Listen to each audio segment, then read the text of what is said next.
자, 우선 그 1번은요, 1번은 항상 회로 이론의 중요한 시험 문제 출제 항목이라고 할 수 있는 공진에 관련되는 내용입니다. 그렇죠? 우리가 RLC 회로를 직렬로 사용하는 경우가 있고, 그리고 RLC 회로를 병렬로 사용하는 경우가 있습니다.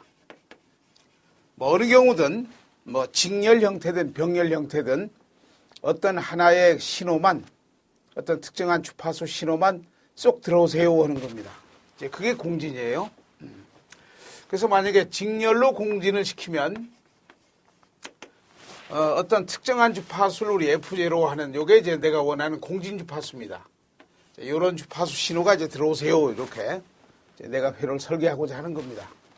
그래서 이런 F0 하는 특정한 주파수 신호가 입력으로 쏙 들어오면 그때는 이 코일하고 콘덴사의 리액턴스의 크기가 동일해가지고 결국은 요 위상이 서로 반대니까 LC는 그래서 LC가 상쇄되는 효과를 공진이라고 합니다.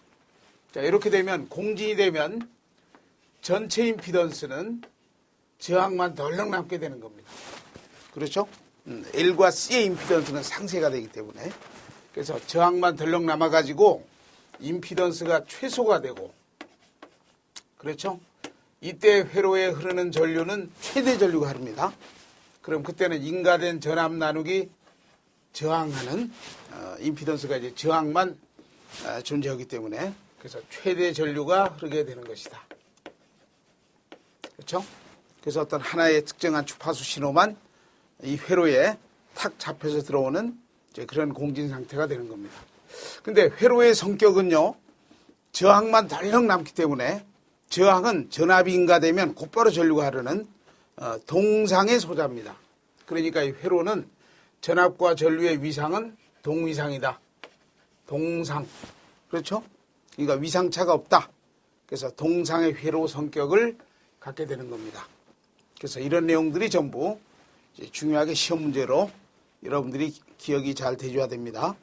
그래서 어떤 신호 하나가 탁 잡혔다 이렇게 해서 그 뾰족한 정도를 선택도라고 할 텐데 그래서 그 선택도의 값도 이렇게 우리가 산정해 나가는 뭐 이게 또 차후에 이런 관련 문제 나올 테니까 바로 이런 어떤 소자의 값으로 이렇게 선택도를 우리가 정의하고 계산해 나갈 수 있습니다. 자, 그런데 만약에 병렬로 공진을 시켰다라고 하면 그렇죠? RLC를 병렬로 구성시켜서 어떤 주파수 신호 하나가 탁 들어왔을 때 공진이 됐다. 그때도 마찬가지로 LC는 상쇄 효과가 되는 겁니다.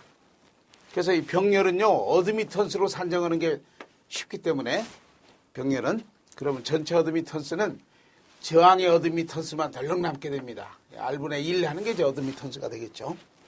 그래서 어드미턴스가 최소가 된다. 이렇게 되면 어떻게 될까요? 임피던스로 이야기하면 저항만 덜렁 남아가지고 최대 임피던스가 되는 것이다. 그렇죠?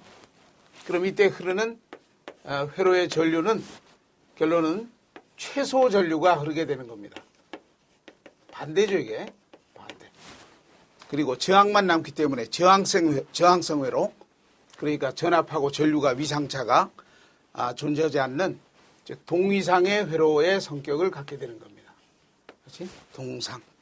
그리고 선택도 하는 것은 우리 병렬로 공진이 됐을 때는 직렬 공진하고 반대로 이렇게 우리가 산정을 해나갈 수 있습니다. 그래서 이런 것들이 이제 나중에 추후에 이제 우리가 관련 문제를 쭉 풀면서 또 이런 걸 우리가 정리하고 복습을 해보겠습니다. 자, 이 내용을 잘 정리해 놓으셔야 돼요. 아주 중요한 시험 문제예요. 자, 그러니까 1번이 옳습니다. RLC 직렬 공진 회로에서 공진 주파수에서 임피던스가 최소가 되고 그렇죠? 저항만 덜렁 남기 때문에 저항의 임피던스가 되니까 최소가 되는 겁니다. 그리고 캐패시터, 콘덴사와 인덕터, 코일의 리액턴스의 값은 크기는 같다. 근데 이제 위상이 서로 반대니까 전체 임피던스는 저항 빼놓고는 LC의 임피던스는 상쇄가 된 효과가 공진이다. 그렇죠? 그래서 1번은 1번이 되는 겁니다. 자, 2번은요. 2번은 전원이 두 개 인가되어 있네요. 그렇죠? 여기 보면 전류원도 있고 전압원도 있고. 그렇죠? 어떤 회로에 전원이 두 개 이상 들어올 때는 중최배정이다 하는 내용으로 풀으면 아마 쉽게 회로 해석이 될 겁니다. 그래서 2번은 중최배 정리로 한번 해보겠습니다. 자, 2번 회로는 여기 2옴짜리 저항의 평균 전력이 얼마냐 하는 뜻입니다. 그렇죠? 자, 여기 보면 이렇게 전류원이 하나 여기 인가되어 있습니다. 전류원이 여기 14A의 어떤 정전류가 나오고 있는 겁니다. 그러니까 전류원이라고 하는 것은 외부에서부터 어떤 전류, 일정한 전류가 나오게 해놓고 이제 그 회로가 탁 여기 들어왔다 이렇게 보시면 돼요.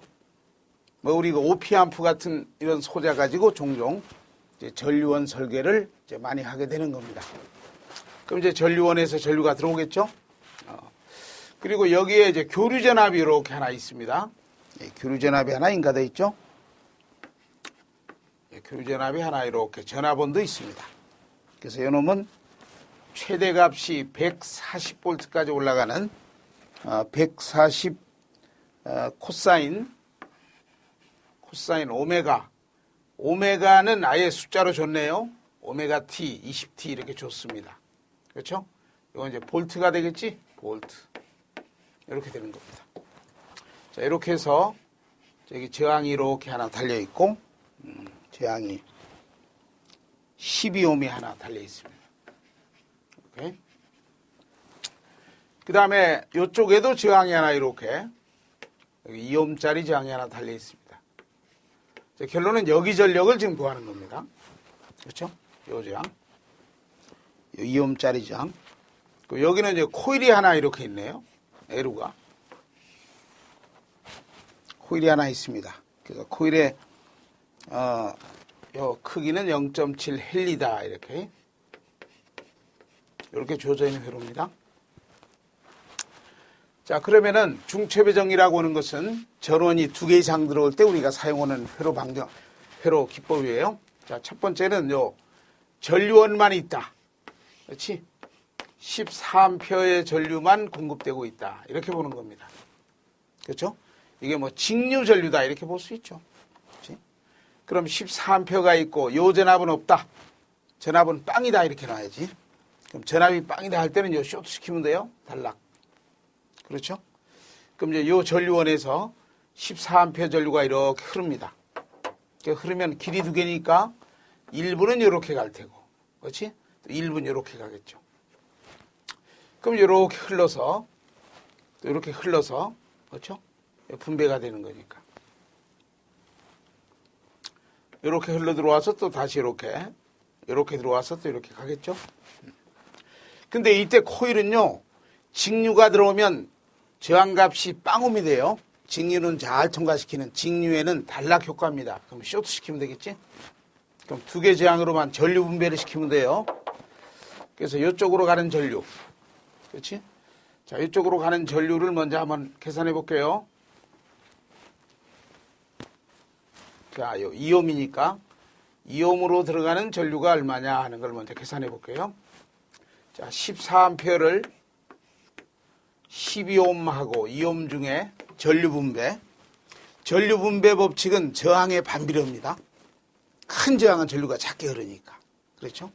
그러니까 작은 저항으로 큰 전류가 오겠지? 그러니까 2옴 넣지 하면 틀려요. 그건 저항에 비례하는 거고 반대 저항을 써주면 됩니다. 반대. 그렇죠?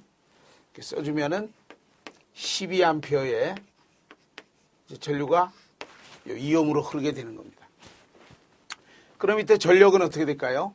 전력 2옴에 공급되는 전력 P는 I제곱 R로 이렇게 2옴에 흐르는 전류에다가 제곱 곱하기 이게 R가 2옴이죠. 이게 2옴짜리 저항에 지금 전력을 묻는 거니까 요거 이렇게 하면 12의 제곱 곱하기 2옴 이렇게. 그렇죠? 12의 제곱 곱하기 2옴 이렇게 하면 돼요. 계산해 보니까 288W가 나왔습니다. 오케이? 자, 두 번째는 전화번이 있죠. 여기 전화번. 그렇지? 자, 전화번이 있다. 요거는 순시값으로 표현되어 있네요. 코사인 오메가 t. 그림 그리면서 모든 시간의 값을 표현하겠다는 순시값이라고 합니다.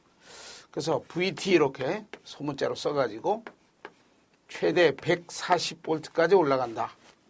그래서 코사인 오메가 t 20t다. 이렇게 되어 있습니다.